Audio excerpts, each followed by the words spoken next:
Hello दोस्तों, आज हम जिस मूवी को एक्सप्लेन करने जा रहे हैं उस मूवी से आपको पता लगेगा कि किस तरह से एडवर्टाइजमेंट कंपनी हमारे दिमाग में अपने प्रोडक्ट को छापती है। और इस मूवी में काफी ज्यादा ट्विस्ट और रोमांस शामिल है। मूवी का नाम है फोकस, जो कि 2015 में रिलीज हुई थी। ये विल स्मिथ की बेस्ट मूवी में से एक है। मूवी की शुरुआत में हम निक्की नाम के आदमी को देखते हैं। निक्की एक रेस्टोरेंट में बैठ के डिनर कर रहा होता है, तभी उसके पास एक जैसी नाम की लड़की आके बैठ जाती है। जैस दरअसल एक आदमी से बचने के लिए उसके पास आके बैठ, क्योंकि एक बूढ़ा आदमी उसे अकेला समझकर उसे परेशान करने की कोशिश कर रहा था और उसके क्लोज आने की कोशिश कर रहा था। जैस निक्की की तरफ देख के बोलती है, क्या तुम मेरे 5 मिनट के लिए बॉयफ्रेंड बन सकते हो? जिस पर निक्की उसे अजीब नजर से देखने लगता है। जैस उससे पूछती है, कहीं तुम सीरियल किलर तो नहीं हो? जिस पर निक्की बोलता है, ये सामने वाले पे डिपेंड करता है। और ऐसे कुछ देर बातें करने के बाद ये एक रूम में जाकर रोमांस करने लगते हैं। तभी धमाके के साथ रूम का गेट खुलता है और एक आदमी वहां आकर गन पॉइंट पर निक्की को गोली मारने की धमकी देता है। जिस पर जैस निक्की को बताती है कि ये मेरा पति है और ये पहले भी काफी ज्यादा मर्डर कर चुका है। जिस पर निक्की उस इंसान से कहने लगता है कि तुम्हें मुझे मार देना चाहिए क्योंकि मुझे ब्रेन ट्यूमर है।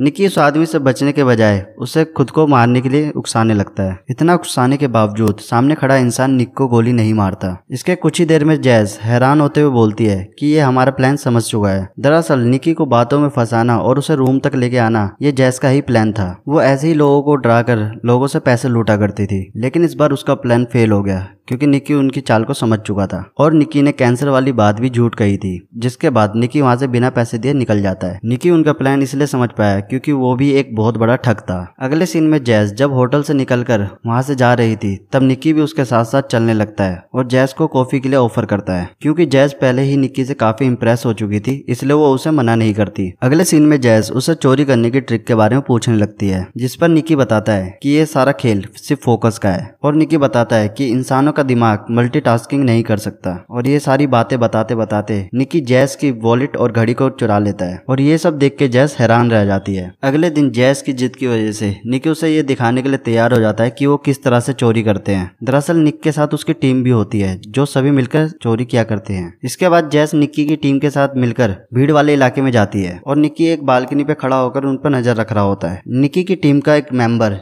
जैस को बताता है कि हम किस तरह से चोरी को अंजाम देते हैं। इसके बाद ये लोग अपना काम शुरू करते हैं। यहाँ जैस चोरी करने के मामले में निक्की की टीम से भी आगे निकल गई थी। ये सब देख के निक्की के साथ निक्की के टीम के मेंबर भी काफी हैरान रह जाते हैं। दरअसल जैस इतनी भी बेवकूफ नहीं थी जितना निक्की उसे समझ रहा था। इसके बाद निक्की जैस को वो वाली जगह दिखाता है जहाँ पर चोरी का सामान बेचा जाता है और यहाँ पर चोरी किया हुआ काफी सारा महंगा सामान पड़ा हुआ था। और यहीं पे पड़ा हुआ एक नेकलेस जैस को पसंद आ जाता है, लेकिन निक्की उसे वापस रखवा देता है। इसके बाद निक्की जैस को समझाता है कि हम इतने भी अमीर नहीं हुए कि ऐश की जिंदगी जी सके और ये सब बस एक फैंटेसी है। इसके बाद निक्की जैस को एक की कार्ड देके बोलता है कि अभी हमें साथ में काफी सारे काम करने हैं। दरअसल निक्की ने जैस के लिए होटल में एक रूम बुक कर रखा था, लेकिन जैस को देख के लग रहा था कि आज रात वो निक्की के बिना नहीं रहना चाहती। इसके बाद निक्की के कहने पर ही जैस एक कैब पकड़कर होटल रूम पहुंच जाती है। अभी भी जैस निक के बारे में ही सोच रही थी। तभी जैस को डोरबेल बजने की आवाज सुनाई देती है, जिसपे वो समझ जाती है कि ये जरूर निक ही होगा। जब वो दरवाजा खोलती है तो वो देखती है कि सामने निक ही खड़ा होता है। एक मिनट गाइस, निक्की निक्की बोल के मेरी जबान छिल गई है, अब से मैं इसको निक बोलूंगा। दोस्तों, वीडियो बनाने में काफी मेहनत लगती है। अगर आप चैनल पे नए हो तो यार चैनल को जरूर सब्सक्राइब कर देना। तो हम कहानी में आगे बढ़ते हैं। और निक को देखते ही जैस उसे किस करना शुरू कर देती है और जिसके बाद वो पूरी रात रोमांस करते हैं। अगले दिन हम जैस को फरहाद के साथ बात करते हुए देखते हैं। फरहाद निक का ही फ्रेंड है, जिसकी बातों से पता लगता है कि वो काफी समय से निक को जानता है। जैस और फरहाद के आपस में बातें करते समय ही फरहाद को काफी जोर से अटैक आने लगता है और वो जोर जोर से चिल्लाने लगता है। और जैसे ही रेस्टोरेंट में बैठे हुए लोगों का फोकस फरहाद की तरफ जाता है, वैसे ही जैस और उसके टीम मेंबर यहाँ पे खड़े लोगों का कीमती सामान चुराने लगते हैं, जिससे हमें पता लगता है कि ये सब भी निक्की का एक प्लान था। जिसके थोड़ी देर बाद निक वहाँ आकर जैस और फरहाद को एक एम्बुलेंस में बिठाकर सेफ ले जाता है। और अगले सीन में हम निक और उसके फ्रेंड को आपस में पार्टी करते हुए देखते हैं, जहाँ पर निक अपने दोस्तों को बताता है कि हमने $1.2 मिलियन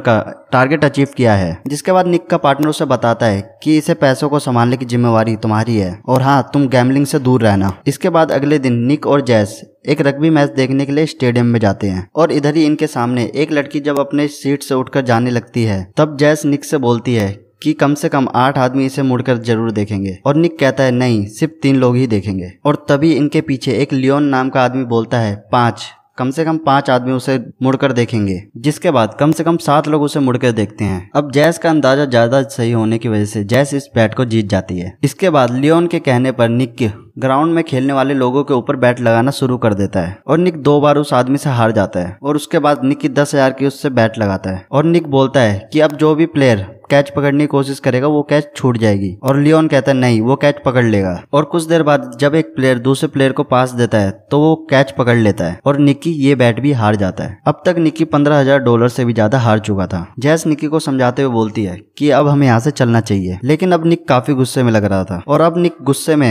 अपने बचे हुए $1.1 मिलियन को टेबल पर रखते हुए कहता है कि अब हम कार्ड्स की गेम खेलेंगे। जैस अब भी उसे रोकने की कोशिश करती है, लेकिन निक उसे इग्नोर करते हुए लियोन को बैट लगाने की बात करता है। क्योंकि लियोन एक अमीर आदमी था, इसलिए वो इस बैट को लगाने के लिए तैयार हो जाता है और अब देखते ही देखते निक $1.1 मिलियन भी हार जाता है। क्योंकि इन पैसों में से कुछ हिस्सा निक के पार्टनर का भी था, तो ये सोच सोच कर जैस को अब काफी टेंशन होने लगती है और निक बिना कुछ बोले ही वहां से जाने लगता है। जिस पर वहां खड़ा लियोन टोन मारते हुए कहने लगता है कि तुम किसी बड़े खिलाड़ी के साथ खेलोगे तो यही अंजाम होगा। जिसके बाद फिर से निक गुस्से में लियोन की तरफ बढ़ता है और उससे बोलता है कि अब मैं डबल अमाउंट की बैट खेलना चाहता हूँ। दरअसल अब निक के पास एक भी पैसा नहीं बचा था, लेकिन वो फिर भी बैट लगाने की जिद कर रहा था। अब निक उसे बोलता है कि ग्राउंड में खड़े किसी भी प्लेयर का नंबर नोट करो, मैं उसे गैस करने की कोशिश करूंगा और लियोन इसके लिए साफ मना कर देता है। जिसके बाद निक उसे बोलता है ठीक है, मैं नहीं, जैस उसको गैस करेगी कि कौन सा प्लेयर तुमने चूज किया है। निक का ये पागलपन देख के लियोन भी इस बैट को लगाने के लिए मान जाता है। अब तक जैस की रोने वाली हालत हो चुकी थी और वो निक को रोकने की काफी कोशिश करती है। तब तक में लियोन ने एक प्लेयर का नंबर नोट कर लिया था, जिस पर निक गुस्से होकर जैस से बोलता है कि तुम एक प्लेयर को सिलेक्ट करो। तभी जैस ग्राउंड में खड़े प्लेयरों को देखना शुरू करती है, लेकिन उसे कुछ समझ नहीं आता और दूसरी तरफ लियोन उससे बोलता है कि तुम अभी भी बैट को वापस ले सकते हो, लेकिन निक इसके लिए साफ मना कर देता है। और कुछ देर बाद हम जैस को शॉक्ड होता हुआ देखते हैं, क्योंकि उसी ग्राउंड में उसे फराद खेलता हुआ दिखाई देता है और जैस तुरंत बिना हिचकिचाए बोलती है नंबर 55।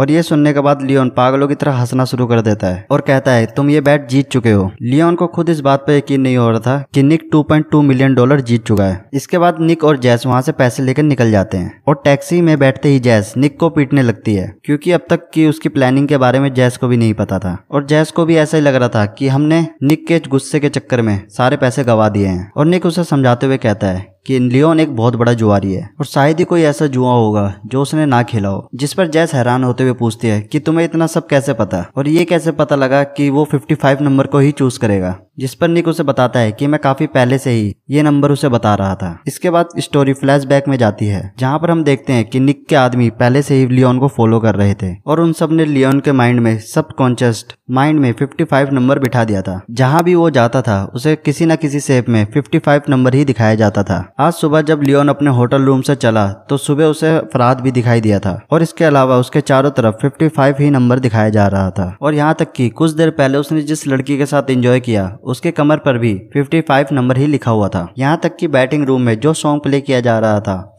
उसमें भी काफी बार 55 नंबर आता है। बार बार वो नंबर दिखने के कारण ही लियोन के माइंड ने उसे ये नंबर चूज करने पर मजबूर किया। जो कुछ भी हम जाने अनजाने सबसे ज्यादा बार देखते हैं या सुनते हैं तो हमारा सबकॉन्शियस माइंड उसी चीज को चुनने का फैसला करता है। और इसी तरह एडवर्टाइजमेंट कंपनियां हमारे दिमाग को कंट्रोल करती है, एक ही प्रोडक्ट को बार बार दिखाकर हमें वो चुनने के लिए मजबूर करती है। इसके बाद स्टोरी प्रेजेंट में आती है। निक की ये सब बातें सुनकर जब जैस उसे किस करने की कोशिश करती है तब निक उसे बोलता है कि तुमने अच्छा काम किया और उसे उसका हिस्सा देकर यहाँ से निकल जाता है। जैस के बार बार रोकने पर भी निक नहीं रुकता और वो वहाँ से चला जाता है। निक के जाने के बाद हम जैस को रोता हुआ देखते हैं, क्योंकि अब वो निक को चाहने लगी थी और निक के ऐसे अचानक चले जाने की वजह से जैस को बिल्कुल भी अच्छा नहीं लगता। सीन यहीं पर कट होता है और उसके बाद हमें सीधा 3 साल बाद का सीन दिखाया जाता है। यहाँ पर हम निक को एक बहुत ही बड़े रईसजादे को लूटने का प्लान बनाते हुए देखते हैं, जिसका नाम होता है गैरिगा। क्योंकि गैरिगा एक स्पोर्ट कार का शौकीन है, उसे अपनी कारों को मेंटेन रखने के लिए एक इंजीनियर चाहिए था। निक अपने आप को एक अच्छा इंजीनियर बताकर गैरिका को इंट्रोड्यूस कराता है। निक के वहां से जाने के बाद गैरिका का बॉडीगार्ड उससे कहता है कि मुझे इस इंसान पे बिल्कुल भी भरोसा नहीं है। उसी शाम हम निक को एक पार्टी में देखते हैं। एक्चुअल में गारिगा ने ही उसे इस पार्टी में बुलाया था। यहाँ पर निक्की को जैस भी दिखाई देती है। जब जैस गारिगा को किस करती है तो निक समझ जाता है अब जैस गारिगा की गर्लफ्रेंड बन चुकी है और ये देखकर निक को बिल्कुल भी अच्छा नहीं लगता। यहाँ से निकलकर जैस निक को बताती है कि गारिगा को मेरे पास्ट के बारे में कुछ नहीं पता और तुम भी उसे कुछ मत बताना। निक अब तक काफी शराब पी चुका था, उसे ये बात बिल्कुल बर्दाश्त नहीं हुई कि जैस उसकी आंखों के सामने किसी और को किस कर रही थी और नशे की हालत में निक गारिगा के फेस पर जोर के पंच मारता है, जिसके बाद निक को पकड़कर यहाँ से से बाहर निकाल दिया जाता है। क्योंकि निक नशे में था तो ये देखते हुए गारिगा उसे काम पर से नहीं निकालता है। अगले दिन गारिगा का मैनेजर निक को काम के बारे में बताता है। तभी निक जैस को वहाँ आते हुए देखता है। यहाँ पे फिर से गारिगा और जैस आपस में रोमांस करने लगते हैं और इसीलिए मीटिंग के बीच में निक का ध्यान जैस की तरफ जा रहा था। और मीटिंग के बाद निक जैस के पास जाता है और उसे समझाता है कि तुम्हें इतने छोटे कपड़े नहीं पहनने चाहिए, क्योंकि यहाँ पे ऑस्ट्रेलियन भी घूम रहे हैं जो तुम्हें अजीब तरीके से देख रहे हैं। जिस पर जैस उसे इग्नोर कर वहाँ से चली जाती है। इसके बाद हम जैस और निक को किसी दूसरी जगह पर बातें करते हुए देखते हैं, जहाँ पर जैस निक से पूछती है कि 3 साल पहले तुम मुझे ऐसे छोड़कर क्यों चले गए थे। निक जैस को समझाने की कोशिश करता है लेकिन वो उसे कन्विंस नहीं कर पाता। इसके बाद निक फरहाद की मदद से जैस को समझाने की कोशिश करता है, क्योंकि जैस और फरहाद भी आपस में एक अच्छे दोस्त बन चुके थे। तो फरहाद जैस से मिलने जाता है और जैस को वही वाला नेकलेस देता है जो किसी टाइम पे चोरी के सामान में जैस ने उसे पसंद किया था। और फरहाद के कहने पर जैस निक से मिलने के लिए मान जाती है। इसके बाद निक की बातों से समझ आता है कि वो दोबारा जैस के साथ रिलेशनशिप में आना चाहता है, जिस पर जैस बोलती है कि मैं तुम पर विश्वास नहीं कर सकती और वहां से जाने लगती है। इसके दूसरे सीन में जब सैड होकर निक अपने रूम पर आने लगता है, वहां जैस पहले से ही रूम के बाहर बैठी हुई थी। यहाँ हम लोगों को पता चलता है कि जैस अब भी निक को पसंद करती है, इसीलिए वो चाहकर भी खुद को नहीं रोक पाई और वो तुरंत ही एक दूसरे को किस करते हुए रूम के अंदर एंटर करते हैं और पूरी रात रोमांस करते हैं। अगले दिन सुबह गारिगा का बॉडीगार्ड निक से मिलने के लिए आता है और निक के रूम में जब किसी और का होने का एहसास बॉडीगार्ड को होता है तो वो रूम की तलाशी लेना शुरू कर देता है और काफी तलाशी लेने के बाद भी उसे वहाँ कोई भी दिखाई नहीं देता। असल में जैज बॉडीगार्ड से बचने के लिए दूसरी बालकनी पर जाकर छुप जाती है, क्योंकि वो नहीं चाहती थी कि उसके रिलेशनशिप के बारे में गारिगा को कुछ भी पता चले। इसके बाद गारिगा का एक आदमी निक को उसके काम के लिए पैसों से भरा हुआ बैग देता है और इसी सीन में हम निक को एक लैपटॉप से डाटा ट्रांसफर करते हुए देखते हैं। दरअसल निक ने गारिगा के कुछ सीक्रेट डिजाइन चुरा लिए थे। गारिगा के ये डिजाइन चुराने के बाद निक उन डिजाइनों को गारिगा के ही क्लाइंटों को कम दाम में बेच देता है और उसी रात निकी उन पैसों को लेकर जैस के साथ इस शहर को छोड़ने की सोचता है। जब निकी जैस को लेकर यहाँ से निकल रहा था तब गारिगा का एक आदमी निक की गाड़ी को रास्ते में ही ठोक देता है और अगले सीन में निक और जैस को हम एक कुर्सी पे बंधा हुआ देखते हैं। दरअसल गारिगा को पहले ही आइडिया लग चुका था कि निक उसे यहाँ पर लूटने के लिए ही आया है और गारिगा ने पहले ही अपने आदमियों को उस पर नजर रखने के लिए रख रखा था। लेकिन गारिगा को यह समझ नहीं आया कि इतनी हाइट सिक्योरिटी होने के बावजूद निक ने मेरा पासवर्ड कैसे पता लगाया।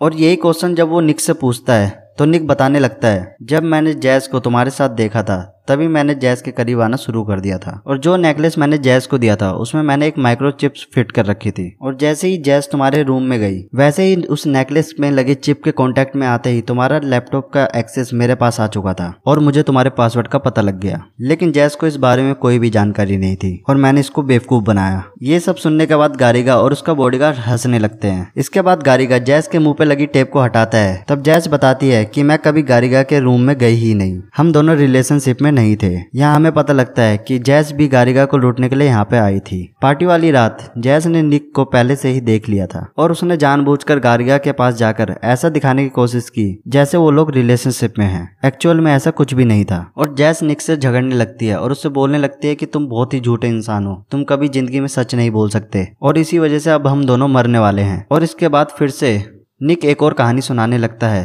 तभी गारिगा का बॉडीगार्ड अचानक से उसके सीने पर गोली चला देता है और वो कहता है कि अब हम इसके और झूठ नहीं सुनेंगे। और इसके बाद गारिगा का बॉडीगार्ड जैस को शूट करने के लिए आगे बढ़ता है, जिस पर गारिगा उसे रोक लेता है और उसे बोलता है कि मैं पुलिस का कोई भी लफड़ा नहीं चाहता। और गारिगा अपने बॉडीगार्ड को बोलता है कि अब तुम ही इस लफड़े को संभालोगे और ऐसा बोलकर वो वहां से चला जाता है। अब तक निक की सांसें थम चुकी थी और वो वहां पे बेहोश पड़ा हुआ था। तभी वहां पे खड़ा बॉडीगार्ड अपनी किट की मदद से निक को होश में लाता है और कहता है मैंने इसके दिल पर गोली नहीं मारी थी और जल्दी ये होश में आ जाएगा।